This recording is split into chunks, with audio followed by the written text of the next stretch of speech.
Welcome to the Dog's Way Podcast, episode 84. In today's episode, I've got a bunch of answers to some questions I've been getting about your dog and COVID-19, and I'm announcing a blast of episodes that we're putting out here in the next couple of days to give you guys some things to do over the next couple of weeks. I'll be right back. Welcome to the Dog's Way Podcast, where we solve dog problems by training people. Because, let's face it, your dog couldn't possibly download this podcast on their own. And now your host, here he is, Sean McDaniel.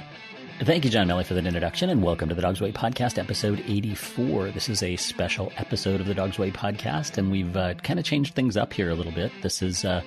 Hopefully this will sound weird in a few months if you're listening to this sort of historically, that it'll all be a distant memory of the whole COVID-19 challenge that we went through as a country and really kind of as an international event as well. But we've changed things up here at the Dog's Way Podcast, and we had a couple of interviews that I did that were scheduled to come out, but we're going to postpone those in favor of doing a handful of episodes kind of in really quick succession here, certainly more quickly than we're used to. But I've been getting just so many messages coming in, people asking questions about COVID-19 and the current situation and sheltering in place and social distancing and what do I do with my dog in those situations under those rules. And so I thought I would do a handful of episodes in pretty quick succession. Like in the next 3 days, we're going to get out a bunch of episodes for you guys that give you some information, but then also just kind of give you something to do too. Answer some questions about puppy socializing, answer some questions about how do I exercise my dog. And then I thought I'd put out a couple of challenge episodes just to give you a little bit of some challenge homework to see if you guys can kind of accomplish something as you're spending more time with your dogs maybe than you're used to. So we'll try to do the whole turd lemons into lemonade thing and give you some bonus homework to do and focus you in on a few little challenges over the next couple of weeks. So that being said, this episode is going to be kind of a question answering episode. A ton of questions coming in. Well, a ton of emails coming in about really only 2 or 3 or 4 different questions. So I wanted to cover those questions as a way of getting back to everybody. I know sort of that sort of multiple of 10 rule applies, is that if I got like 70 or 80 emails in, I know that there's probably like 700 or 800 people out there with the same question, if not more. So let's jump into some of those questions. First question, probably the biggest question I got out there was, can my dog get this virus? I think that was mostly started by a little bit of a rumor that was out there that a dog in China tested weak positive for COVID-19. And I did a little research for you guys on the CDC website. According to the CDC, they have no specific information that dogs can get it. Caveat with that is that there's a lot we don't know about this virus. But what we do know is that there is no positive information at this stage of a dog contracting COVID-19. It's a normal concern. It's probably a natural concern because the story about this virus is that it came from animals, jumped to humans, referencing kind of those stories about that live animal market in Wuhan province and how this all got started. So kind of a normal concern, I guess. Hey, if it went from animals to humans, can it just go to animals again? As far as the CDC knows, no positive information of that at this stage, but they do recommend a little bit of caution. So that's for people that they know you've tested positive for COVID-19 or you're suspected you have the symptoms and you've talked to a healthcare professional and they say, yeah, we assume you have it because those are all the symptoms. So if you're in that situation, one of the things the CDC recommends is having another family member take care of your dog. So in other words, you're not physically contacting your dog's not sleeping in your room anymore, and you're not doing any of those things. Your dog's not going back and forth between you and other family members or you and other caregivers, because that kind of brings up the second question that I've got is, can I get this from my dog?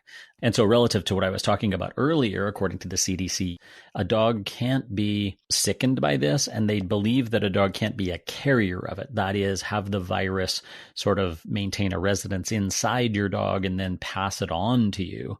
But what your dog can be is what's called a conduit for transmitting the virus, just like a tabletop or a countertop or a spoon or a bowl can be.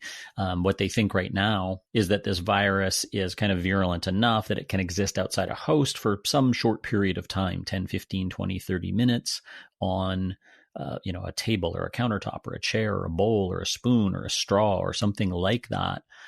where the virus has kind of been left by a carrier, by a host, and then it can kind of jump to the next person by them coming into contact with that object that has some of the virus on it. And just like that, your dog can be a conduit, right? So if you are out for a walk, and we'll talk about the scenarios in a sec, because that's one of the other questions. Can I go for a walk with my dog? The answer in some cases is yes, but that's one of the things we want to be careful about is we don't want to have our dog be a conduit for that virus, just like a spoon or a bowl or a plate or a tabletop or a countertop would be. And so we want to practice good hygiene around your dog. So if you pet your dog, wash your hands afterwards. Be really cautious because we're also kind of habituated with our little actions that we do where you might just pet your dog unthinkingly and then scratch your eye or scratch your nose or scratch your mouth. And you've just, in the scenario where you're trying to be really cautious and you know you have a family member maybe that's self-isolating and your dog is going down to their room and then coming back out to the living room. We want to cut that off if at all possible so that you don't have that dog being a conduit between someone that's self-isolating that's either has the virus or is suspected of having the virus and other family members. So that's the specific answer to that question. As far as the CDC knows, dogs can't get the virus.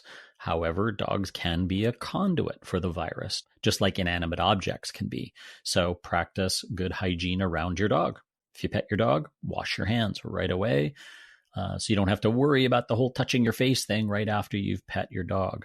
And then if you're in the category of having the virus, make sure that you have someone else take care of your dog, if at all possible, and just practice that kind of hardcore self-isolation in quarantine so that you're not passing that virus even around to your immediate community or household community. So the other big question that I kind of alluded to is a lot of people are sending me emails asking, can I walk my dog? Can I go outside with my dog? Well, I'm intuiting stuff a little bit here because the CDC doesn't actually address that question directly in any of the stuff I've read. If you have a reference for that, by the way, too, we're all kind of sharing information here. So if you have a really specific reference for that and the CDC has addressed that, let me know. So if you have more specific information than what I'm telling you here, send it in to me and I'll broadcast it out to the listeners of the podcast as well on the next podcast.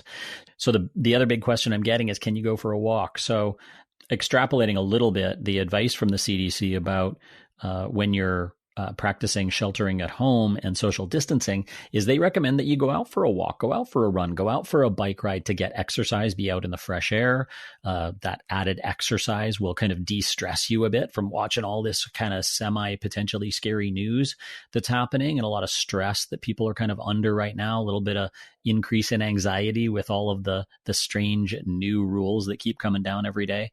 So they do recommend you going outside, but you have to practice that social distancing, staying 6 to 10 feet away from people. You know, they say 6 feet.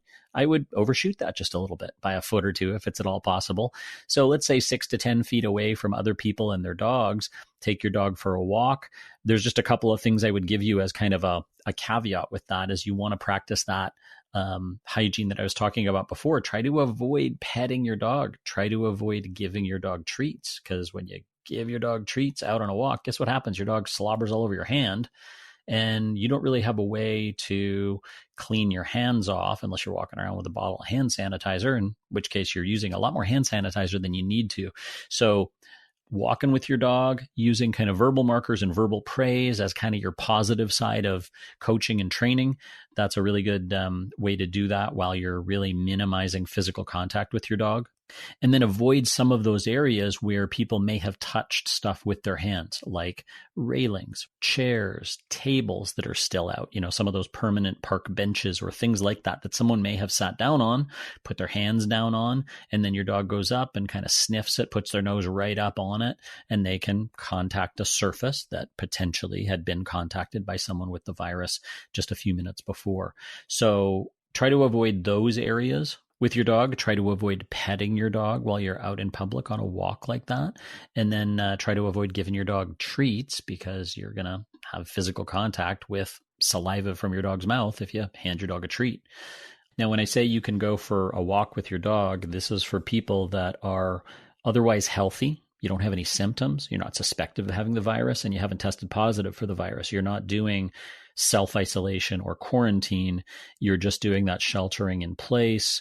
You're practicing social distancing when you go out for necessary ventures into the community. And you're doing all of those other things too. You're not touching common spaces, and you're practicing all of those good hygiene habits of not touching your face, washing your hands after contacting some of those spaces if you need to contact some of those spaces. But I'd highly encourage you to get out for a walk with your dog. Clearly clean up after your dog as you're out. All those rules still apply. But as you know, if you're adept at cleaning up after your dog, you can kind of turn that bag inside out, grab your dog's waist, and you don't have to touch or contact any of the ground or anything, and tie that bag up and then dispose of it appropriately. So all of those same good hygiene habits that you would practice if you were just out for a walk yourself, and social distancing habits you would practice if you're out for a walk with yourself, you can practice with your dog out for a walk as well. So no contacting other dogs, no contacting other people. And then some of you, I know maybe you have a little bit better training proficiency with your dog. And sometimes if it's allowed in your area, you go for a walk off leash with your dog. I'd encourage you not to do that at this point, because we want to have that safety line on your dog just to make sure that your dog is going to be able to abide by that social distancing too. If there's some one little thing that gets them sort of too amped up and they go running over to say hi to another dog, well, that's not social distancing. That's sort of breaking that rule. So always have your dog on a leash at this point. Most people in the city, there's a leash law anyways, and you have to have that. But practice all that common sense hygiene while you're out for a walk and that social distancing. If you overshoot that distance a little bit, over 6 feet, all the better. That social distancing includes your dog contacting another dog. So even though you're, say, 12 feet away and you both have 6-foot leashes and your dogs go over and kind of touch noses and contact each other physically, even just for a few seconds, and then they come back over to you, well, guess what? You just contacted that person. So practice social distancing, keeping the leash length in mind when you do that. So here's the biggest kind of caveat of this episode, because I saw a couple of things going around online where somebody, and I forget who it was, I should have actually did the screen cap on this, but I saw a few recommendations out there where people were saying like, oh, if you do a diluted bleach mixture, you can disinfect your dog after a walk, you can wipe their paws down. So stop whatever you're doing right now and listen to the next 10 seconds. Do not use any bleach products on your dog. I think maybe what people got a little confused about is that you can use a diluted bleach mixture to clean up areas where your dog is, cleaning up dog runs, cleaning up kennel runs, cleaning up crates and things like that. You can use a diluted bleach mixture, but that's, I think, maybe where that kind of got extrapolated from, that, hey, maybe you can use that on your dog. The diluted bleach mixtures to clean up dog areas, usually a 3 to 10% dilution of bleach in water, but that's used to clean up an area with cool water at lower temperatures so that bleach stays around for at least 10 minutes to disinfect the surface you're cleaning up. And then you rinse that down, hose that down, rinse off the bleach after the 10 minutes, and then you let it completely dry before your dog comes back to the area, because off-gassing bleach can create a chlorine gas that can really irritate respiratory systems of people and dogs. So you have to follow a specific protocol if you're cleaning places up with a diluted bleach mixture. But in case this wasn't obvious when I said it earlier, do not use any bleach products on your dog specifically. Don't wipe their paws, don't wipe their fur, don't use any kind of diluted bleach mixture on your dog at all. So in case that wasn't obvious, do not use bleach on your dog. So those are the biggest questions I've got from you guys. If there are other questions you have, feel free to send me in questions and I can answer them in the next podcast. We'll do maybe a little Q&A session at the start of our little kind of emergency training session episodes coming up here in the next day or two. Send me an email at sean@thedogsway.com or send me a message through our Facebook page.